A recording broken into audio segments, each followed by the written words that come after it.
Godfrey got all of y'all, man. Because while he's race hustling y'all, and you look at him just as a black dude, guess what? He wasn't born in America, so he never had the black American experience. He comes from Nigeria. Nigeria is the one country in Africa that got the most scammers in the whole world. So what did he do? He came to America and he started to use the race card, talking about the struggles that the black Americans gone through, and all of y'all fell for it.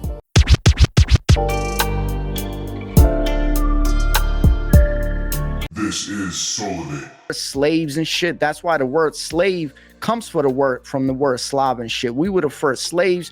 We're constantly at war. Like, there's a war going on right now. You know what I'm saying? And so, and you don't think about that. You see the cliche, the stigma and shit. So so don't ever think you can judge someone based on their color or whatever. What do you say? What do you say to those black people that say, look, we have to gatekeep hip hop because we created every genre that went pop. We created jazz, blues, rock and roll. We created pop music. And everything has been hijacked, like, and whitewashed and shit. So now we finally created this thing we call hip hop, and we got to gatekeep it to make sure that the same thing don't happen to hip hop what happened to rock and roll. What do you say to those people, man? Gatekeeping, it has its pros and its cons, but you really can't control what life goes about to do. At the end of the day, like, people are going to share music, people are going to show their families, people are going to take music wherever they want to take it. You know what I mean? It's not up to you to say, it's where you present your music for what it is and where you decide to put it. Once you put it there, you can't control where it goes, you know. And if you want to gatekeep it, you want to gatekeep artists, you want to gatekeep bands, you know, people that you look up to, that's fine. You know, it's I understand it. I think there's, you know, some type of specialty that comes with knowing that I'm the only guy that knows about this. Like, this dude's not even a thing yet. Like, there's something pretty cool about that. I can't lie. But there's also something pretty cool about, you know, sharing your flowers and your nourishment with people, you know, knowing that this person could be something and you could change somebody's life by simply sharing that and turning them into something that could be next level. You know what I mean? It's perspective and mindset. You know, some people like to gatekeep, other people like to share it, and, you know, they like to spread word and talk about it because it's a new band, it's a new inspiration, it's new lyrics that hit home for me, you know, whatever the case may be for people. But, you know, I understand it, but at the same time, don't be selfish. Don't be selfish. Have you ever experienced this in your life where, let's say, you're watching something on TikTok or Instagram or whatever, and let's say somebody's clowning like white folks and shit. You ever like had a moment where you like felt bad, like, oh shit, like I'm white? Have you ever had a moment like that? What? So like from seeing somebody else get clowned, or like me feeling like? Yeah, let's say, like, because I've seen a lot of this shit where people like clowning white people in America, and like, have you ever come across something like that? And have you ever felt bad that you are white in America?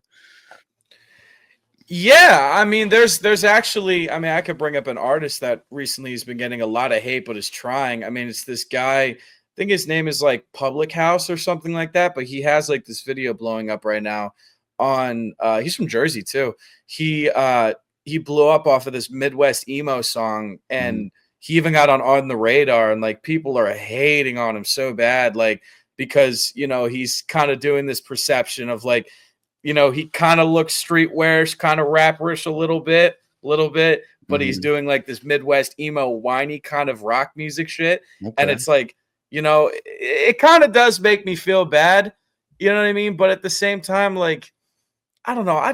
Me personally, I try not to dive into those things and let it bother me, because I mean, I'm happy to be who I am. I know I'm a great person. And you're proud, end of the day. And you're proud of who you are, right?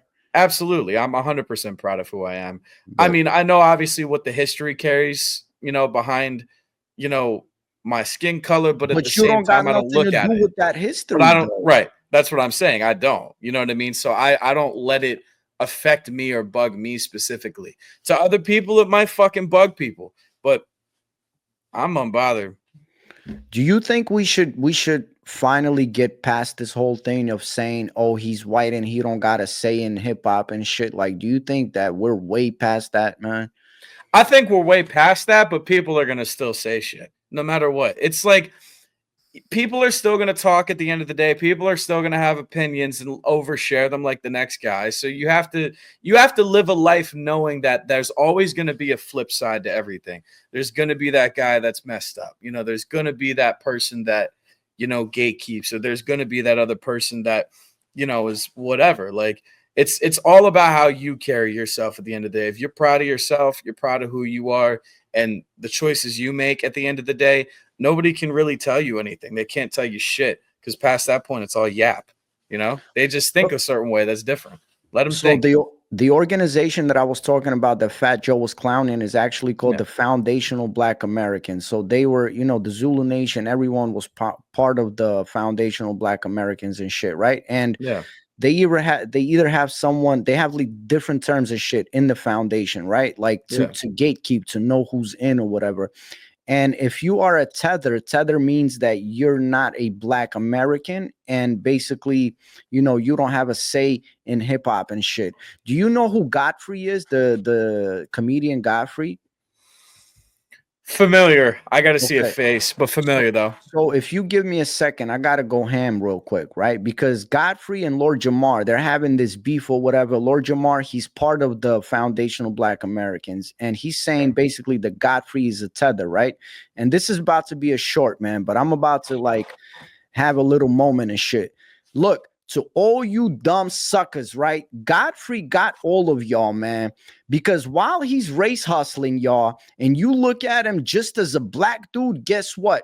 He wasn't born in America, so he never had the Black American experience. He comes from Nigeria. Nigeria is the one country in Africa that got the most scammers in the whole world. So what did he do? He came to America and he started to use the race card, talking about the struggles that the Black Americans gone through, and all of y'all fell for it. SouLivate.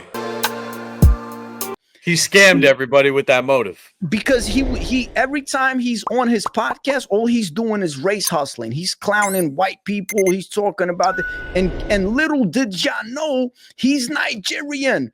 And just so y'all understand, the Black Americans, because I've been around the world, I've been to Africa, the Black American experience is completely different from the African experience, bro. Why? Because their ancestors weren't brought here on a slave ship. They never went through the transatlantic slave trade. So all of you dumb folks, while you're so focused on black, white, and this and that, this dude came here and he clowned all of y'all. He scammed all of y'all by race hustling and talking about this race shit. And he's not even Black American, bro. Right. That's crazy. I had to have that moment. I'm sorry.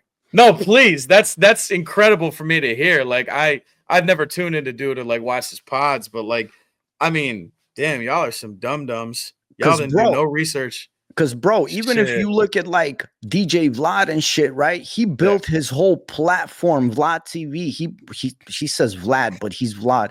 He built his whole, like, you know what I'm saying, platform on race hustling, because all he does is he invites guests and he talks about, oh, white, black, is Eminem great? You know, like the whole shit, bro. And y'all fell for it. So what I'm trying to say from us on SouLivate is stop falling for this race hustling shit. We are way past that. If you are nice on a guitar, you know, then you're nice. Don't matter black or white. If you nice on the drums like a Spencer Reese, man, then you just got something inside of you, bro, that, you know what I'm saying? And it's not because of your skin color, man.